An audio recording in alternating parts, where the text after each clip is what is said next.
창조적인 사랑을 이제 실패하는 사랑, 그 다음에 성숙한 사랑, 이런 얘기거든요. 영혼의 사랑, 이런 주제를 가지고 하는 거예요. 그러면 여러분, 사랑이라고 하는 게 어디서 나온다고 그랬죠? 인간의 마음의 구조를 아셔야 됩니다.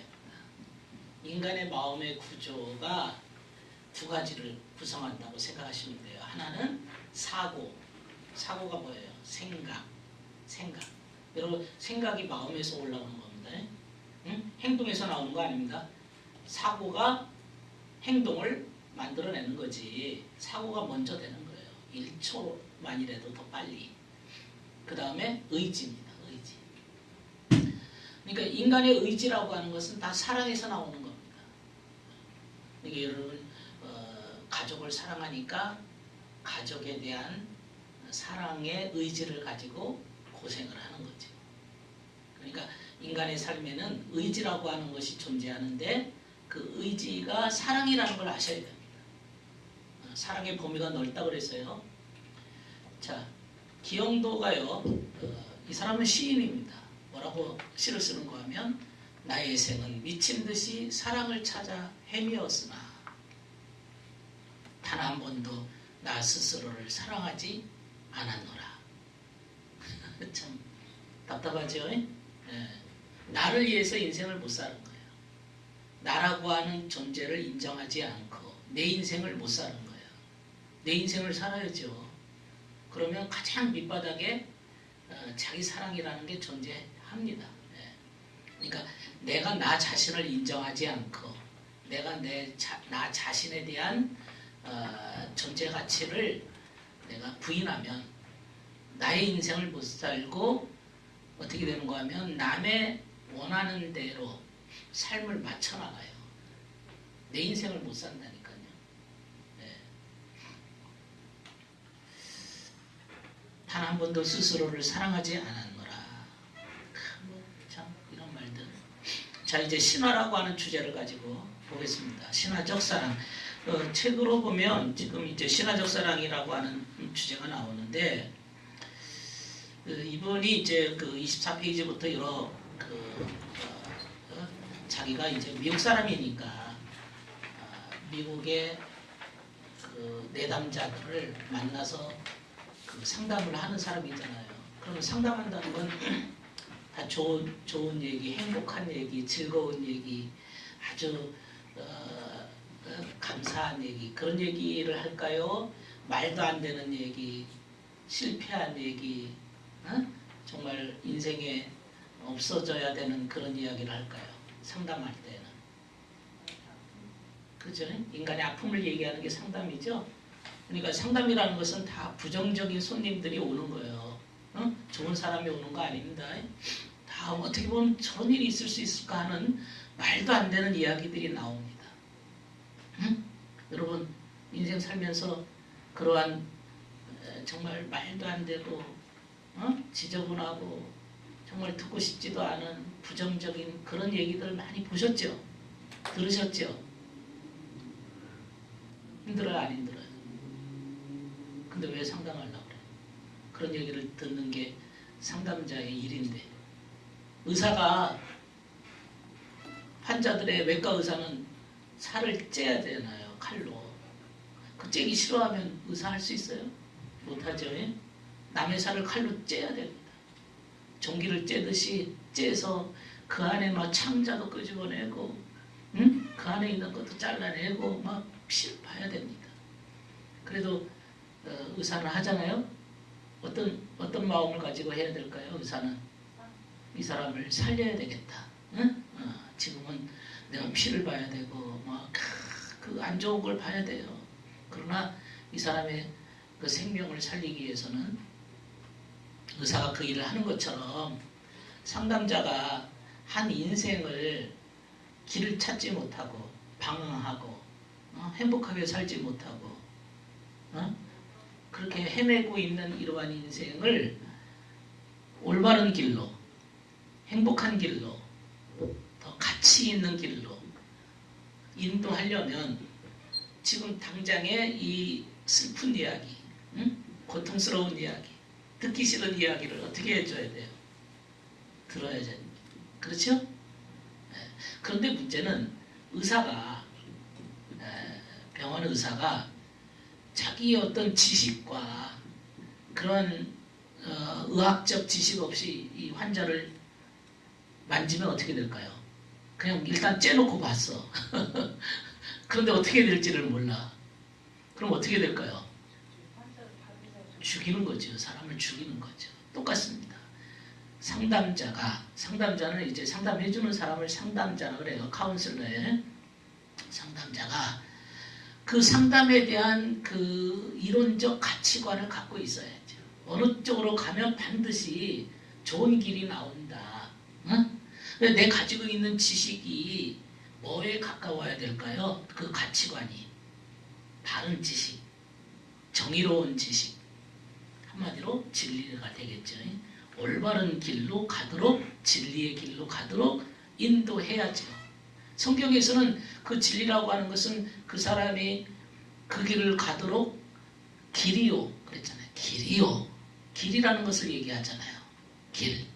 그러니까 그 길을 알아야 된단 말이에요. 상담자. 그러면 그 길을 알려면 기준선이 있어야 돼요. 이 사람을 볼 때 그 기준에 합당한가 아닌가를 봐야죠. 의사가 지금 요 부분을 만지려고 하는데 자기 나름의 어떤 기준이 있어가지고 이 부분이 지금 문제가 생겼네. 그럼 무슨 약을 처방해야 될지 아는 것처럼 기준이 있어야 그 무슨 약을 처방해서 혈압을 떨어뜨린다든지 뭐 혈관이 어떻게 된 거를 떨어뜨린다든지 해주는 거지. 기준 없이 그냥 막 갖다 집어넣으면 안 되잖아요. 뭐든지 기준을 가져야 되는 게 공부하는 거예요. 근데 우리가 그 기준 중에 지금 신화라고 하는 기준을 보는 거예요. 지금. 응? 신화가 문제가 생기면 어느 정도는 다 괜찮습니다. 우울증도요 어느 정도는 다 있어요. 우울하지 않은 사람이 어디 있을까요? 세상에. 응? 우울하지 않은 사람은 세상에 없어요. 그러나 그게 이제 기준에서 그 이하로 떨어지면 문제입니다. 뭐든지. 응? 혈압도 약간 올라갈 수도 있지. 근데 그게 막 올라가 버리고 거기에서 논다. 그러면 이제 기준을 넘어서 버린 거죠. 그래서 그 기준이라고 하는 게 미국 정신의학회에서 나온 DSM-5까지 나왔어요. 6, 7까지 막 나가는 건데 5가 뭐냐면 기준선을 얘기해요. 우울증이라고 하는 게 확실하고 뚜렷하고 일관적으로 3개월 이상 지속됐을 때 3개월 동안 지속됐을 때 우울증이라고 하는 거지 확실하고 뚜렷하고 명확하게 3개월 이상이 지속이 안 된다. 그냥 어쩌다가 그럴 때도 있고 아닐 때도 있고 이게 한 일주일 그러다 또 말았다. 이건 우울증이 아니라 또 기준선이 있어요. 그러니까 상담자는 무언가를 볼 때는 항상 그 기준에 의해서 기준도 이제 학문들은 바뀝니다. 진리가 아닌 경우에는 우리가 보통 이제 성경에서 말하는 기준선은 10계명이지만 여기서 말하는 기준선이 있어요. 그 기준선을 보는데 신화라고 하는 눈을 가지고 기준선을 보는 거죠. 그래서 사랑에 대한 이 모순들, 사람이 어떤 의지가 나타날 때의 그 사랑이 나오는 건데 거기에는 신화라고 부르는 것에서 나오는데 자신의 감정, 생각, 욕구가 모두 통제한 아이들은 통제받은 아이들, 어린 시절에 부모가 항상 통제해. 응? 뭐 해라. 이렇게 통제를 많이 받은 아이들은 혼자 스스로 생각하기를 내가 통제받을 때만이, 내가 포기할 때만이, 아버지 말에 그저 순종하고 복종할 때만이 아버지가 나를 사랑해주고 인정해주더라. 응? 아버지 말 안 들으면 맨날 두드러 맞기나 하고 아버지 말을 잘 들으면 그건 내가 싫어. 원치도 않아. 아버지가 하라고 하는 대로 그대로 행할 때만이 나는 인정받는 사람이 된다 라고 하는 것을 배우게 돼요. 이런 것이 오래되면 어떻게 될까요? 응? 이제 혼자서 스스로들 생각하는 거야. 이건 내가 원하는 것은 안 돼. 내가 이렇게 하고 싶지만 내가 하고 싶다고 해서 되는 게 아니야. 예를 들면 내가 배우자를 찾을 때도 나는 저 사람이 좋아. 근데 내가 좋아하는 사람은 원래 내 사람 아니야. 누가 지정해줘야 돼. 옆에서 자꾸 부추겨져야 그게 내가 결혼할 대상자지 내가 좋아한다고 되는 거 아니야. 항상 나 자신이 되지 않는 법을 배웁니다. 그러니까 나를 사랑하지 않는 거죠. 그 다음에 읽어보겠습니다. 자기 문화권에서 낭만적 사랑이라고 일컬어지는 대로 행동하도록 할 것이다. 문화권에서 내가 원하는 개별적인 인생이 아닌 거죠. 문화가 시키는 대로. 세상 사람들이 다 그렇게 말하니까 이게 좋은 거야. 돈 있는 남자가 최고더라야. 그런데 뭔가 문제가 있어. 뭔가 신체적으로. 근데도 돈 많으니까 그 집에 가서 살면 돼. 그 사람은 지금 소경이라서 앞을 못 봐. 근데 돈은 많아. 그 집안이 좋아. 그 집안이 아주 그 조상님이 뭐였고 했기 때문에 좋은 집안이야. 요거 보고 결혼하는 거죠. 문화권에서. 조선 사회가 그런 거죠. 그 문화에 맞춰서 족보가 좋으니까, 뭐 운이 좋으니까 그 문화에 맞춰서 사는 거지. 그게 한 인간의 존재로서 자신의 그 개별적인 성향과 그 영혼의 삶이 없는 거죠. 내 스타일이 아닌데, 내가 원하는 사람이 아닌데도 누가 시키는 대로 사는 거죠. 읽어봅시다. 부모가 갖고 있는 사랑과 관계에 대한 신념을 모방하게 될 것이다. 딱 하니까 뭔 생각이 나세요? 이 말을 딱 읽어보니까 부모가 가지고 있는 사랑이 뭘까? 신앙이 좋은 분. 그분은 완전히 기독교, 완전히 신앙만 갖고 있어요. 그분이 가지고 있는 신념을 모방하는 거죠. 내가 좋아하는 걸 못 사는 거죠. 아까 얘기한 대로 엄마 아버지가 너는 태어나자마자 목사 사모해야 돼. 그래가지고 주입을 시켜요. 그래서 계속 좋은 신랑감이 나옴에도 불구하고 목사 사모되고자 자꾸 남자를 찾아다닐 수도 있어. 그러다 홍기를 놓칠 수도 있죠. 부모의 신념에 의해서 그렇게 어려서부터 뭡니까? 그 사람의 인생에 저기를 써준 거예요. 뭡니까? 극작가가 대본을 써주듯이 대본을 써놨어요. 인생에다가. 어떻게 살까요? 여러분의 인생에 대본 쓰여진 거 있습니까? 있어요? 어려서 부모님이 써준 대본이 있나요? 너는 뭐 해야 돼? 너는 전에 어떤 분 여기서도 그래. 너는 얼굴을 못생겼으니까 약사나 하면 돼. 약사 좋은 거잖아요. 근데도 이제 항상 그 약사 하면서도 괴로워하는 거야. 얼굴 못생겨서 이 짓을 하는 거다. 자기가 원하는 약사가 아니야. 그 남이 볼 때는 약사 좋은 거지만 뭐 돈도 벌 수 있고 좋은 일 하는 거잖아요. 근데도 내가 하고 싶어서 이 짓 하는 거 아니야. 왜? 얼굴 못생겨서 하는 거니까. 그건 부모가 씌워준 거예요. 그러니까 자기 인생을 자기가 원하는 것을 하도록 도와주는 거지. 부모는 대본 써주면 안 돼. 그러나 지도는 할 수 있어요. 이건 어떻겠냐 하면서 맛을 보게 해주는 거, 맛 보여주는 거예요. 부모들은 처음에는 이제 그냥 밥도 안 먹으니까 밥에다 참기름 넣어서 이렇게 뭐 먹여주잖아요. 이거 맛이 괜찮거든.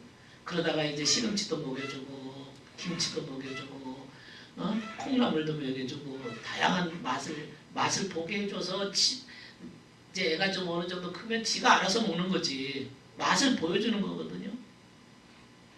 이 맛을 안 보여줘. 한 가지만 줘. 콩나물만 계속 줘.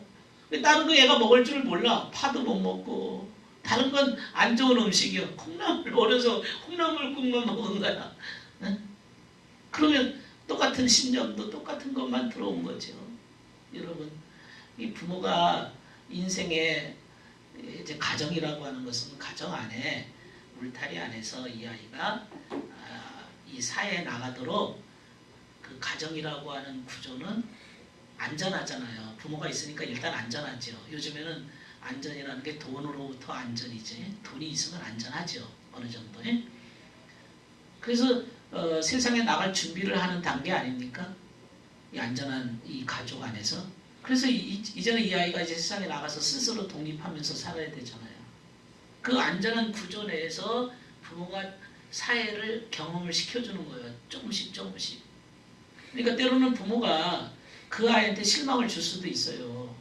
그 너무 잘해준다고 해도 문제예요. 때로는 좀 애가 두드러 맞기도 하고, 두드러 맞다는 표현을 쓰면 안 돼. 하여튼 인생의 낙심도 경험하고 절망도 경험하고 세상이 만만치 않네. 이런 것도 경험해야지. 안전한 구조 안에서. 어차피 사회 나가서 경험할 건데 어느 정도 독립적이고 강인한 인내심을 키우는 거죠. 부모는 그것을 다양하게 맛을 보여주는 거고 경험시켜주는 거예요. 아시겠지? 저도 우리 아이들을 항상 그 경험을 시켜주는데 저는 원래 그 조선 선비들, 그 학자들을 좋아해요. 그래서 이순신, 정약용, 뭐 추사 김정희 뭐 이런 선진들을 그분들의 다 이제 경험을 시켜줘. 애들 데리고 다 거기 데려가면서 구경도 시켜주고 어제도 갔다 왔는데 이런 식으로 이제 경험을 시켜주는 작업을 해요. 그래서 나는 너의 모델이 못 되지만 그분 선진들이 살아온 삶을 통해서 너의 인생에 힘들고 어려울 때 그들을 생각해라 하면서 이제 경험을 시켜주죠. 이해되세요? 또 읽어봅시다. 읽어보겠습니다. 시작. 생존하기 위해 사용했던 방어적인 전략을 사용하게 될 것이다. 부모와의 관계에서 생존하기 위해서 방어적 전략.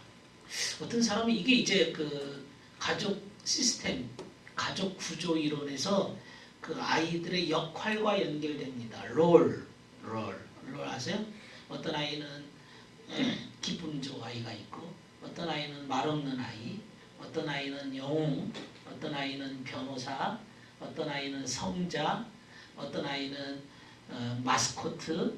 그 다양한 아이들의 역할이라는 게 있어요. 어떤 아이는 말을 안 하는 아이는 내가 이 집안에서 살아남기 위해서는 말을 안 해야 살아. 말했다가는 두드러 맞아. 내가 말하면 하여튼 네가 뭘 안 하면서 두드러 맞아. 꼴밤이라도 맞아. 말 안 하는 게 상책이야. 응? 그러면 이 말 안 한다고 하는 것이 살아남기 위한 전략이죠. 사람은 살아남기 위한 전략을 갖고 있습니다. 그러면 말 안 하는 게 어떻게 보면 조신해 보이고 말 안 하니까 참 참해 보이지만 사실은 살아남기 위해서 하는 전략일 뿐이지. 속에서는 하고 싶은 말을 하면서 살아야죠. 인생이라는 게 원래 표현하면서 사는 거예요. 내가 하고자 하는 일을 표현하는 게 인생이요. 어떤 아이는 공부를 잘해요. 내가 이 가정에서 살아남기 위해서는 공부하는 길밖에 없어. 네. 공부 안 했다가 두드러 맞으니까. 응? 계속 공부하는 척해요. 그 역할입니다. 그 역할을 가지고 하되 내가 좋아서 하는 게 아니라 처음에 어렸을 때는 훈련을 위해서 하지만 시간이 크면서 이 공부하는 것이 너무 재미있고 즐겁다라고 하는 쪽으로 가야죠.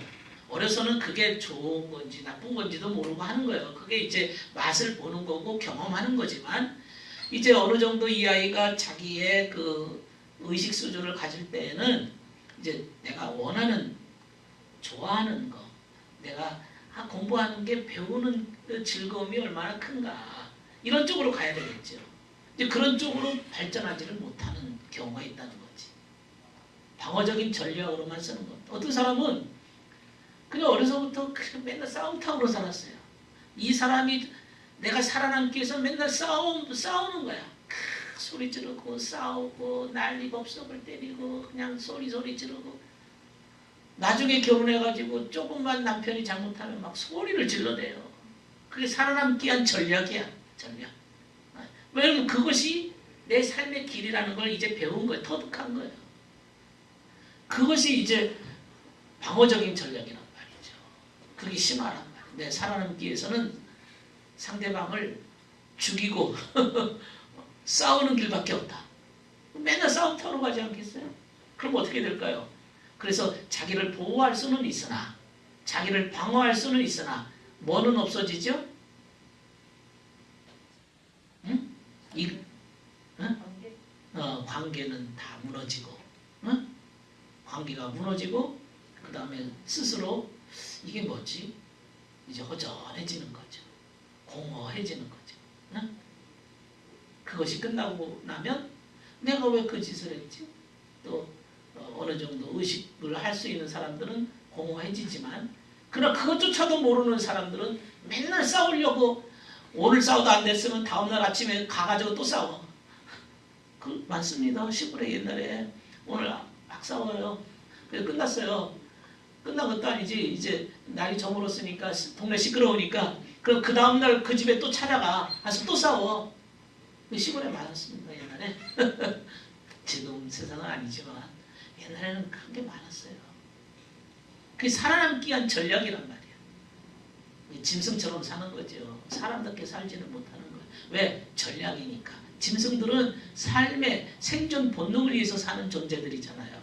인간은 생존 본능은 아주 저차원이고 살아남기 위해서 밥 먹는 게 아니라 때로는 즐거워서 대인 어떤 서로 교제를 위해서 밥을 먹을 수도 있고, 그렇죠? 또 더 맛있는 음식도 먹을 수 있는 게 인간이지, 항상 살아남기 위해서만 살면 뭐가 그게 사람이겠어요? 그래요, 안 그래요? 이게 어디서 문제가 발생해서 이런 것들이 온다? 신화, 미스피케이션. 그 다음에 또 읽어봅시다. 책에서 행했던 자신의 역할을 재현할 것이다. 계속 반복적으로 계속 재현할 것이다. 이런 경우가 있어요. 엄마 아빠가 맨날 싸워. 근데 그 맏딸이 있어요. 맏딸이. 엄마가 그냥 싸우고 나면 풀어넣어가지고 엄마가 밥도 안 해. 응? 그럼 우리 맏딸이 가가지고 엄마 어디 아파? 어? 내가 다음에 돈 많이 커가지고 돈 많이 벌어서 엄마한테 효도할게요. 시집 안 가고 엄마를 위해서 효도할게요. 그럼 엄마가 뭐라고 대답해요? 그래, 너밖에 없다. 내가 너 보고 살지. 지금 누가 누구를 위로해요? 딸이 엄마를 위로해. 그러면 이제 엄마가 그래, 나는 너밖에 없다. 너 보고 산다. 라고 하는 그 위로 받는 맛도 괜찮거든. 엄마가 칭찬해주는 맛이 있으니까 그 아이들은 그 칭찬받는 게 재미가 쏠쏠하거든요. 그럼 또 엄마가 힘들 때마다 또 위로를 해줘. 엄마 힘들지? 응? 엄마를 위해서 내가 효도할게. 그럼 그래, 우리 딸이 최고지. 그러면서 또 이제 엄마가 또 칭찬해줘. 그 이 아이는 위로해주는 맛이 괜찮아요. 왜? 칭찬이 오니까. 교회 가면 또 교회 목사님한테 목사님 힘드시죠? 내가 목사님을 위해서 기도 많이 할게요.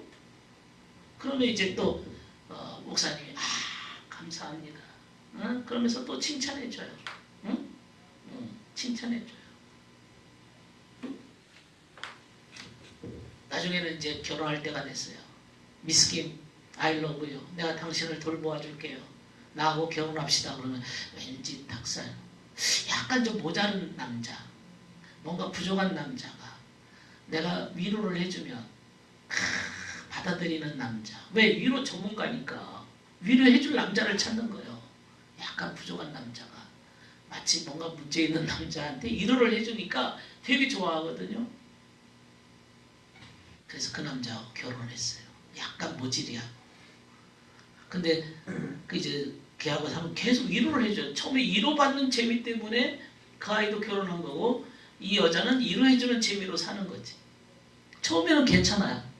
근데 시간이 지나고 위로를 해주는데 자기도 위로받고 싶을 때가 있잖아요. 아까 같이 공허해지는 거 하고 나면. 그러면 위로받고 싶은데 위로는 안 오는 거야. 그 남자 입장에서는 난 위로받으려고 결혼했지 내가 너 위로하려고 결혼했냐? 네가 먼저 살자고 그것이 질렀잖아. 뭐 이러면서. 그래가지고 이제 위로 역할에 끝없이 재현한다. 계속 똑같은 일만 반복. 위로자는 위로해주는 데서만 교회 가면 또 위로해주고 남을 위로해주는 게 전문이요. 그러나 그것이 어려서 배운 하나의 역할에 불과하지 생존 전략이지 그것이 네가 원해서 한 것이 아니다. 신화에서 온 거다. 신화. 그 신화를 통해서 네가 배운 거다. 또 봅시다. 더 읽어보겠습니다. 부모에게 충성하기 위해서 자신의 행복은 끝없이 포기하게 될 것이다. 부모가 원하는 대로 내가 원하는 게 아니죠. 부모의 행복을 위해서 나는 희생을 시키는 거죠. 나는 아무것도 아니야. 부모가 원하니까. 응? 그 다음에 읽어보겠습니다. 부모와 정반대의 사람을 찾으라 것이다. 그리고 원가족과는 정반대 결혼생활이나 헌시적인 관계를 맺으라 것이다. 이런 사람들이 있어요. 부모하고는 전혀 엄마 아빠 인생하고는 나는 이제 도저히 이제 엄마 같이 안 살래. 난 아빠 같이 안 살래. 정반대를 모색하는 사람 반항아가 되는 거지. 그래서 정반대의 길을 찾으려고 해요. 아니면 헌신적인 관계, 완전히 부모하고 똑같은 길을 걸어간다든지. 그러니까 알코올 중독자 부모 밑에서 알코올 중독자가 나온다고 하는 이야기가 그 똑같은 자기는 처음에는 그게 안 되려고 술 안 먹는 사람하고 결혼했더니 그러니까 아버지가 맨날 술만 먹어요. 그래서 나는 술 먹는 게 지긋지긋해. 아주 지긋지긋해. 그래서 술 안 먹는 남자를 찾았어. 그래서 결혼했는데 결혼생활 한 2, 3년, 20년 지나고 난 다음에는 남편이 또 알코올 중독자가 돼 있어. 이상하게 그쪽으로 똑같이 돼버린 거야. 네? 네. 그런 관계를. 그러니까 자기가 알코올 중독자를 만들어낸 거예요. 자신의 입장에서 보면. 술 먹으라 소리는 안 했지. 그러나 술 먹을 수 있는 환경을 자꾸 끌고 가는 거지. 이게 굉장한 이상하게 들리겠지만 그렇게 공식이 가는 겁니다. 예를 들면 알코올 중독자요. 하고 이제 한 50년 살았어요. 맨날 술만 먹고 와 이 남편이. 그러면 부인은 아주 이제 맨날 욕을 하는 게 일이요. 아주 그냥 이 술만 처먹어가지고 맨날 저 인간하고 어떻게 사느냐 맨날 욕을 해. 남편은 술 먹고 그냥 비틀비틀 오면 부인은 맨날 욕해. 그게 이제 그 가정의 패턴이요. 남편은 술, 바가지. 술과 바가지가 오늘 하루를 마무리 짓게 되는 거. 맨날 그게 패턴이 됐어요. 그런데 말이지 남편이 술을 안 먹고 온 거야. 나 이제 술 안 먹을래. 그러면 술 안 먹고 이제 멀쩡한 정신으로 집에 들어왔어요. 그럼 이제 부인은 이제 뭐를 해야 돼요? 바가지를 긁어야 되잖아요. 원래 바가지를 긁었었으니까. 근데 술을 안 먹고 왔으니까 이제 바가지를 못 긁죠. 그럼 뭐라고 얘기해야 돼요? 그래, 해가 서쪽에서 뜨겠구만. 네가 작심삼일이지. 네가 술 안 먹으면 내 손에 장을 지지지. 장을 지지. 해가 서쪽에서 뜨겠구만. 네가 얼마나 가겠니? 그러면서 또 약 올려. 응? 약 올리면 남편은 이제 그래, 네가 또 해가 서쪽에서 뜨면 안 되겠지?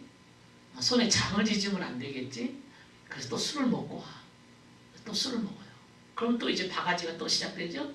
그 계속 이어져 나가는 거예요. 그러니까요, 이 알코올 중독자보다도 알코올 중독 동반자가 더 무서운 겁니다. 그렇게 시스템이 돌아갔거든요. 패턴이. 한쪽만 해결됐다고 해결되는 게 아니라 이쪽은 아직 해결이 안 됐어요. 바가지 문제를 해결해야 되거든. 사람이 무섭습니다. 그 바가지가 그냥 나오는 거 아니에요. 그게 이미 신화로 굳어졌어요. 그 요건이 형성이 돼서 이제 처음에는 술 먹는 게 싫어서 바가지가 나왔겠지. 그러나 이게 몇십 년짜리요? 50년짜리야 이게. 이게 한꺼번에 없어지질 않아요. 한꺼번에 갑자기. 술이 없어졌다고 바가지까지 50년 묵은 게 없어지질 않아요. 이게 동반자는 그래서 술을 먹도록 유도한다는 거지. 아까 그 식으로 아버지의 술이 싫어가지고 술 안 먹는 남자가 결혼했는데 이상하게 그 사람이 나중에는 알코올 중독자가 되더라는 거지. 근데 여러 요건으로 만들어 나갈 수도 있다는 거죠. 그렇죠? 이게 심리적 기둥 뿌리가 이미 딱 굳어졌기 때문에 갑자기 치워버리기가 쉽지 않다니까요. 근데 술 안 먹는다고 해결된 게 그러면 이제 불행 끝, 행복 시작? 아닙니다. 불행 끝은 무슨 불행 끝이요. 행복 시작은 뭔 행복 시작이 술 안 먹는다고 행복 시작이 되는 거 아니에요. 이미 그 남편 이전에 그 부인이 추구했던 예를 들면 뭔가가 있었다면 해결될 수 있어요. 그러나 시스템으로 돌아가고 있잖아요. 그 시스템으로 돌아가고 있는 문제가 문제라는 거지.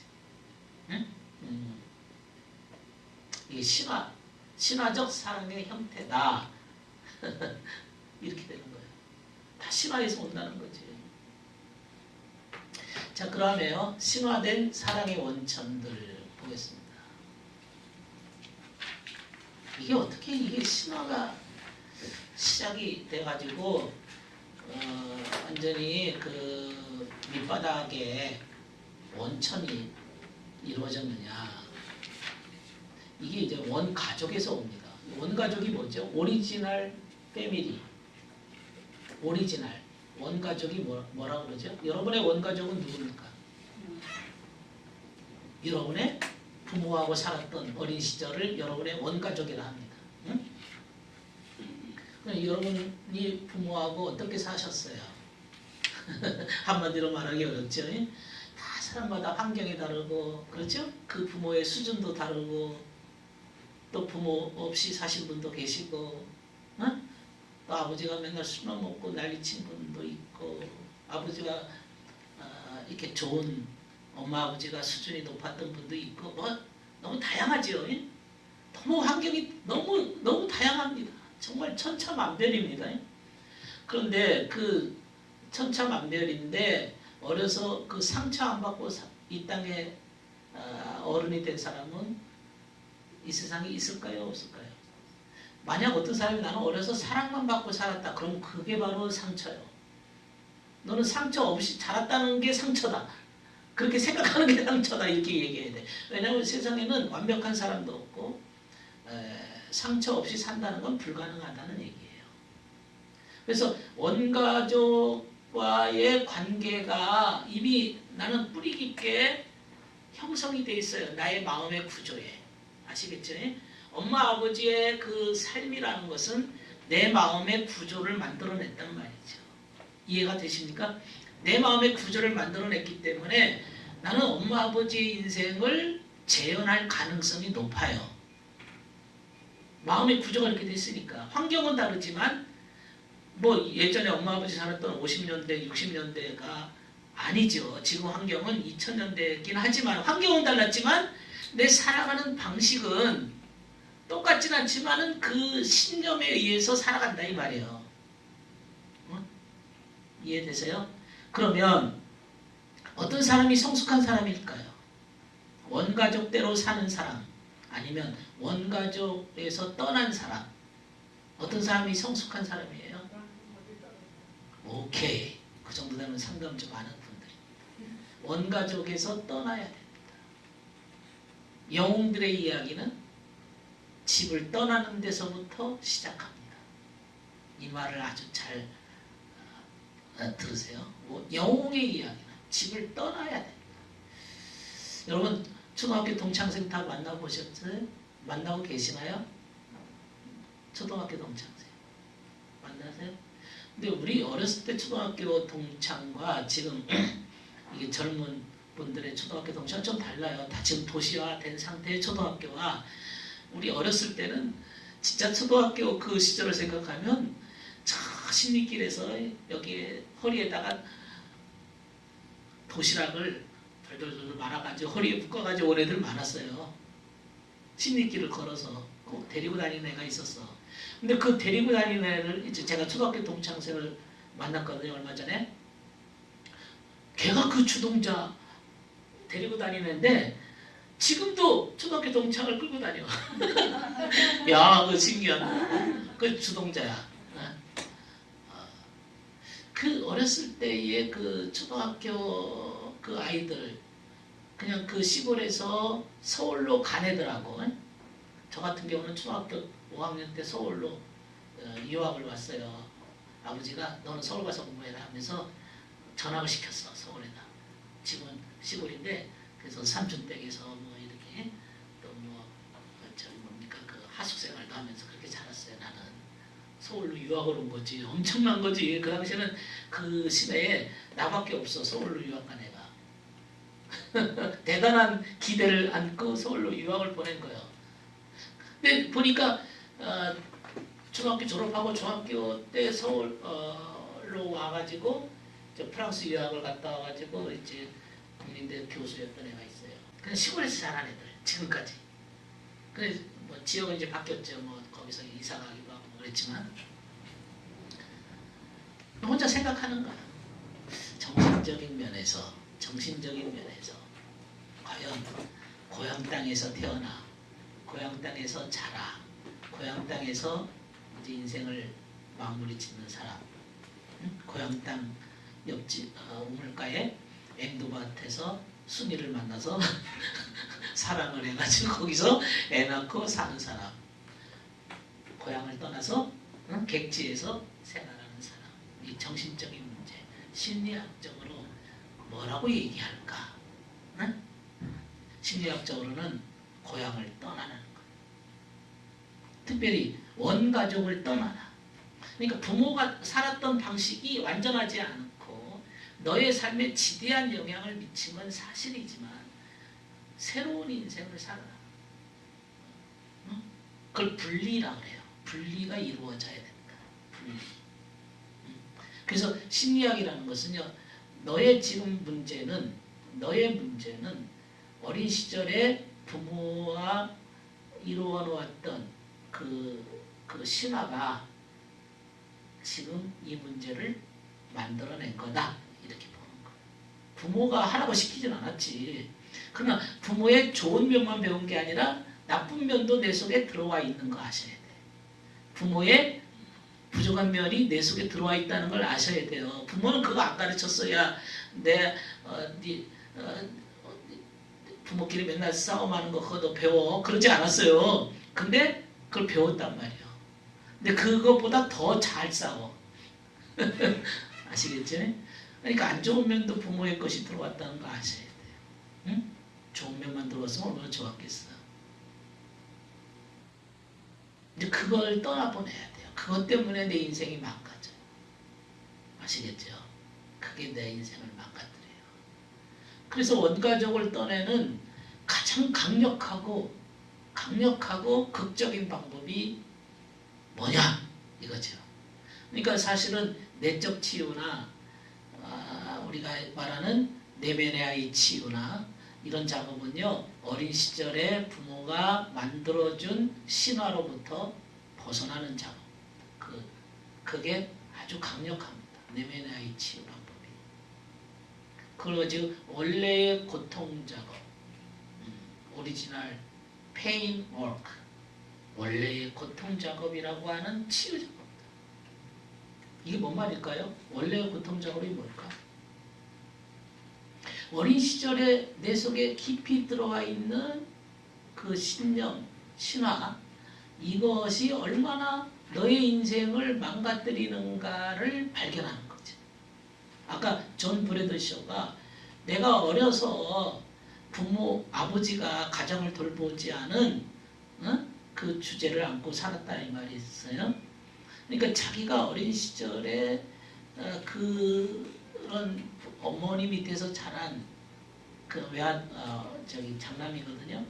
그러면 자기는 박사학위가 3개예요. 노력을 많이 해서 오늘날 여기까지 왔지만 문제는 아직도 내 안에 어린 시절에 해결되지 않은 문제가 있더라. 이걸 미해결 과제라고 말합니다. 미해결 과제가 있어. 해결돼야 돼. 응? 아버지가 나를 버리고 가족을 버리고 집을 나간 이 주제도 어린 시절에 경험한 거잖아요. 그걸 보았잖아요. 그걸 경험했잖아요. 그것이 내 속에 들어와 있단 말이에요. 신념으로. 그렇죠? 그러면 내 속에 들어온 이것대로 안 살아야 되는데 그렇게 살더라는 거예요. 자기가. 참 인간이 참 내가 원치 않는 인생을 산다는 거지. 그렇게 가더라는 거지. 응? 그게 더 무서운 거예요. 나는 아버지 싫어. 나 아버지 같이 살기 싫어. 엄마 같이 살기 싫어. 그런데 왜 개가 바닥 개 있죠? 이놈들아, 니들은 똑바로 걸어 이놈아. 나는 똑바로 걸어 이놈아 하고 자기는 옆으로 가는 거야. 개가 예? 그럼 애들이 그래 우리는 똑바로 걸을게 엄마 앞으로 갈게 이렇게 가요? 자 이놈들아 우리도 똑바로 갈게 옆으로 가잖아요. 옆으로 가는 거예요. 말은 똑바로 가라고 하지만 삶은 옆으로 가고 있잖아요. 삶을 경험하는 거지. 무서운 거예요. 그게 그게 무서운 거죠. 그래서 이 원래의 그 고통 작업 이것이 내 인생의 옆으로 기어가는 인생이 얼마나 네 인생을 망가뜨렸는지를 내가 봐야 돼. 다른 면에서는 노력해 성공했는데 이 옆으로 가는 것 때문에 여기에 또 뭔가가 또 발생했어. 여기에 암덩어리가 또 생겼어. 좋은 것만 생긴 게 아니라 이게 아주 고질적인 이 조상적부터 내려오는 어떤 유전 같은 것들이 딱 이렇게 뭉쳐가지고 내 인생을 또 갉아먹고 있더라 이거지.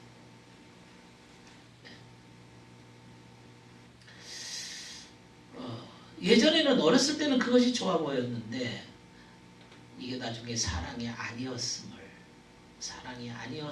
깨닫게 되는 거예요. 이게 문제가 있는 사랑이라는 걸 알게 되는 거지. 옆으로 가는 것도 편하지.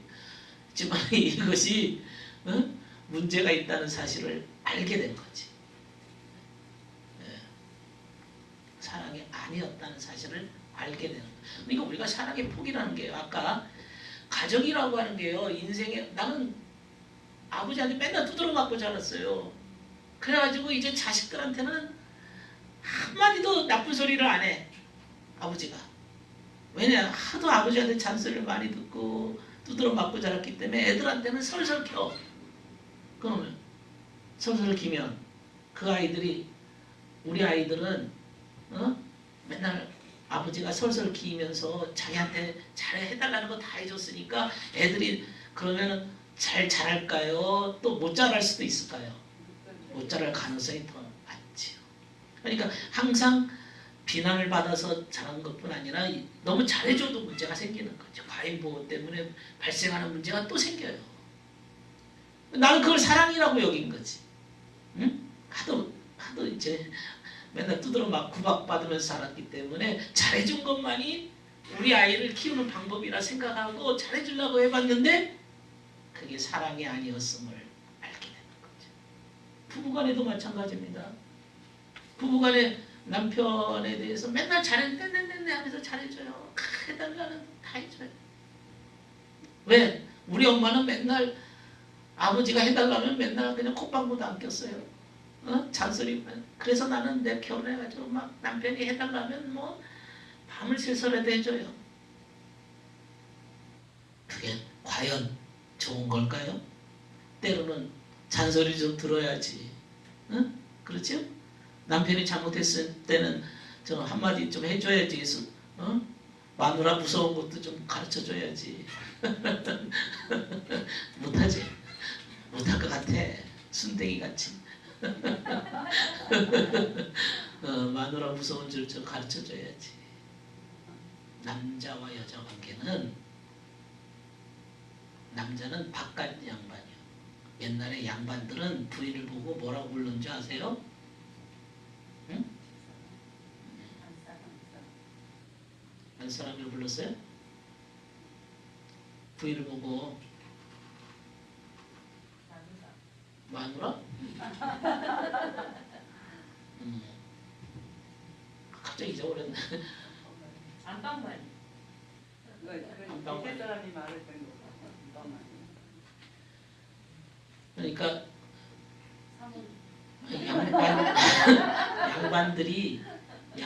양반들이요. 상들 아니고 양반들이 부인을 내자. 뭐라지? 주인 뭐라지?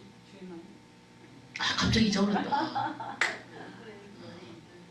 네, 잊어버렸네. 임자. 아, 임자라고 불렀어요. 임자가 뭔 말인지 아세요? 임자. 인자가 있다. 남편이 임자가 왜 딴 데 있어? 자, 임자가 딴 데 있는 게 아니라 내 임자다 이거야.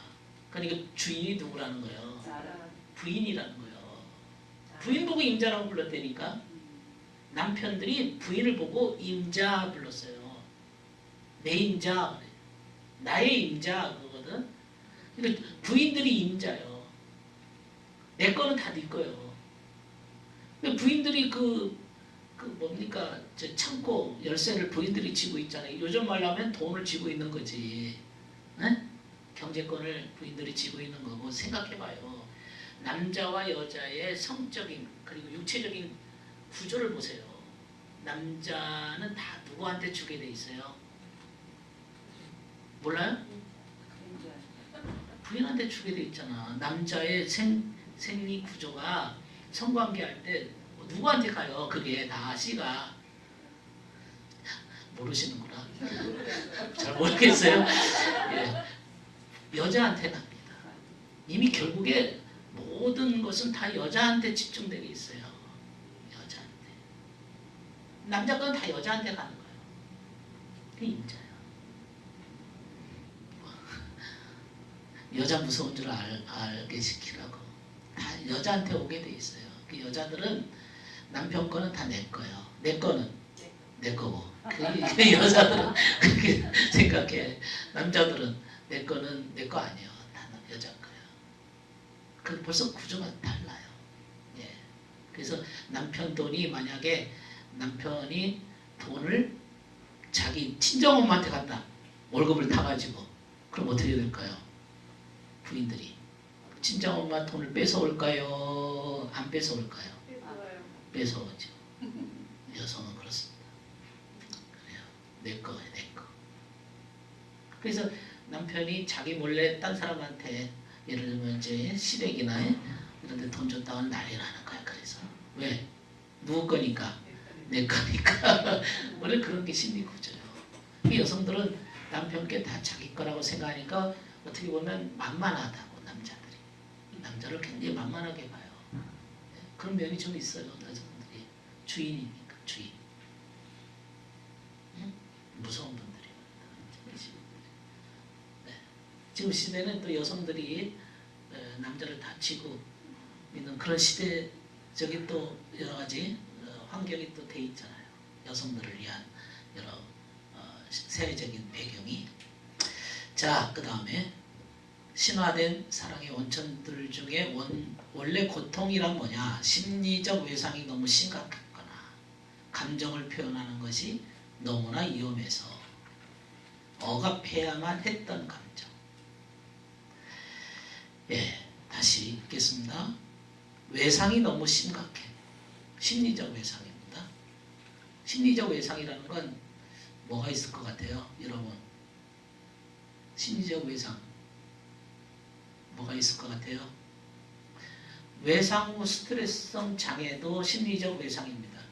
예를 들면 그 옛날에 성수대교 뭐 다리가 무너질 거기에서 살아남은 사람들은 다리 못 건너가겠죠?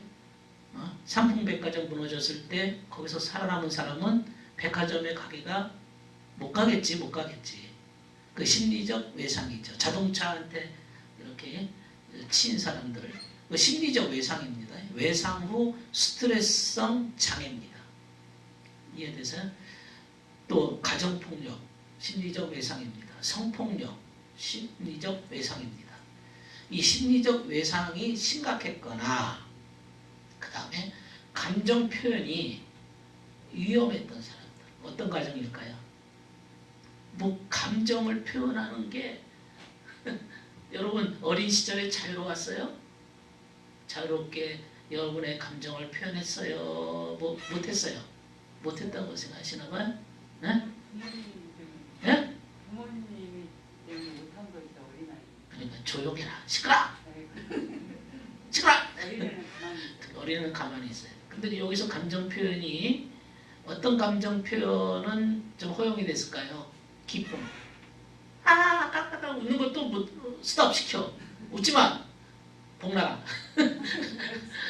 우는 건 어떨까? 감정 표현, 슬픔.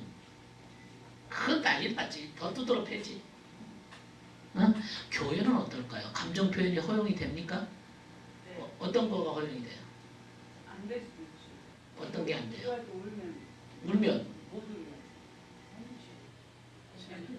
옛날에는 마음껏 울었는데 지금은 못 울게 해요. 우는 것도 막 소리 질러서 기도해도 기도도 크게 못하고 못하게. 억압을 좀 하는 요즘에는 좀 그렇겠다. 네.